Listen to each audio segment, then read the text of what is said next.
other thing I'm investing is ground. I own apartment houses. I'm glad I'm not in office buildings or commercial real estate. And I meet so many people, so I'd like to buy real estate, but I don't have any money. So, you idiot. The reason you buy real estate, you're supposed to use other people's money. There's plenty of money out there. You want to use a little of your own money as possible, right? I just heard Richard Fisher, the Dallas Fed chairman. He said a unit, I could be wrong on the numbers, 3,500 units. One apartment complex went down. Yeah, it was actually a big group out of Texas already. Yes. Oh, you heard about it? Oh, yeah. Oh, okay, I was way ahead of that. We looked at it, actually. Really? Yeah, because, solve somebody's problem. Well, that's a lot of problem. Oh, and Blackstone defaulted on debt in New York on a set of buildings. And, we're in the first inning, Robert, still. Yeah, and I'm afraid it's going to get worse. Well, you don't have to be afraid about that. It's happening already. It's definitely happening. The issue is this year and next year is going to be what we call maturing debt. Right. Debt that's maturing. I was a student of Dr. R. Buckminster Fuller. We call him the friendly genius.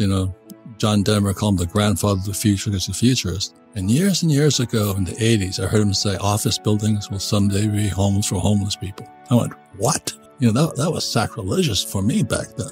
And now it's here. Well, I feel like everything you just said, right? The distrust of fiat currency, call it fake money. I think there's a bit of a philosophical shift occurring at the central bank level around the world. And maybe that's on the back of the US and Europe freezing Russia's USD reserves, sending a message to the world that US dollars are not as secure as you thought they were. And now we're seeing countries like Israel pivot, right? They're dropping US dollars and exchanging that for a basket of other currencies. And today in the world, America especially, is this gap between the rich and everybody else. The game the bankers and the rich play is different than what they teach you in school. What's going to happen, Jay, as you know, is there's going to be hyperinflation because of fake money. They're trying to raise interest rates. It's nothing to do with interest rates. It has to do with too much fake money. 1971. It's that simple. There'll probably be a new conference like the Louvre Accord or the Smithsonian Accord, and they're going to rewrite the rules of the game again. They're going to say, okay, the US dollar, you're toast. IMF's going to jump in, China's going to jump in. But meanwhile, you and I, if you're holding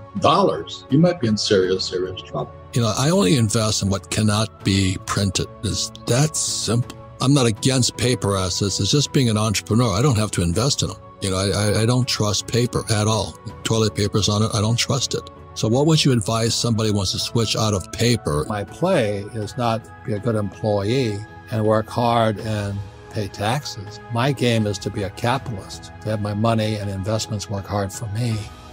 So I can make millions and millions of dollars and pay no tax. Now that drives a lot of people crazy. I'm investing is ground. I own apartment houses. I'm glad I'm not in office buildings or commercial real estate. And I meet so many people, so I'd like to buy real estate, but I don't have any money. So, you idiot. The reason you buy real estate, you're supposed to use other people's money. There's plenty of money out there. You want to use a little of your own money as possible, right? Another thing to understand is different types of real estate. Yep. Some of the worst properties are the darlings called office buildings. Everybody thought, I'm going to own an office building in Manhattan and all this. And today, they're going to crash. It's going to take people down. I just read an article today, Robert, that the cities and counties are actually throwing money at developers to convert office buildings into apartments. They already know that those office buildings, are going to be eyesores at some point. Yeah. I was a student of Dr. R. Buckminster Fuller. We call him the friendly genius. John Denver called him the grandfather of the future because he's a futurist. And years ago in the 80s, I heard him say office buildings will someday be homes for homeless people. I went, what? That was sacrilegious for me back then.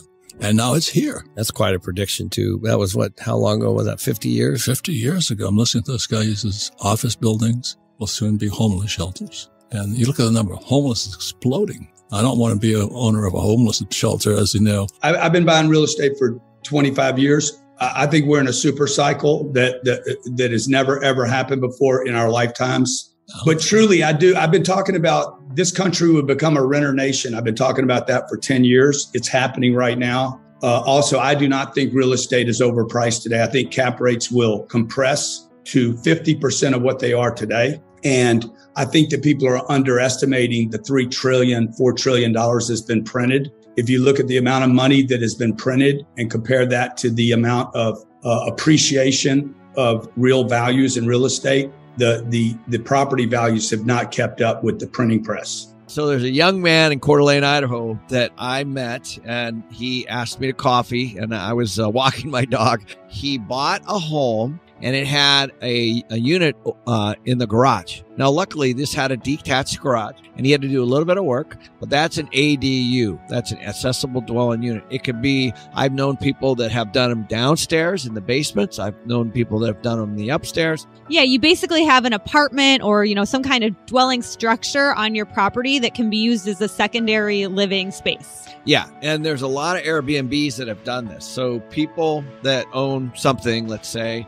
and then they add on to it and they're renting it. You can go all over Airbnb right now and see where people have they've converted barns and all kinds of things on their property, and they're renting it for some crazy number, like $600 or $700 a night. So let me say this much: is the easy part is raising the money. The hard part is managing the property, and I think that's what people forget, because when Kim and I first started out, the managing a property is the biggest business of all. But if you're just a mom and pop, you can only manage so many properties. So what is the secret to going from a small investor to managing, let's say, 150 units at a time? Yeah, well, I would say, first of all, just skip the small stuff and go buy big deals.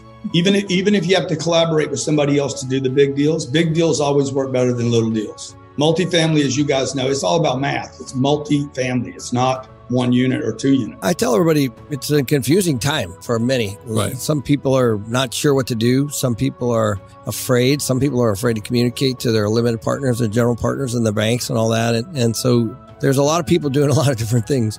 I said it earlier. The reason about living debt-free makes no sense, simply because the fiat currency called the US dollar, the yen, the peso, the euro, they're debt. They're instruments of debt, like a bond is an instrument of debt. But the good thing about debt is it's debt. And on top of that, the more debt you use, the less tax you pay.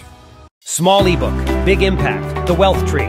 The only 4 ways that will make you financially free forever. Download it here for free.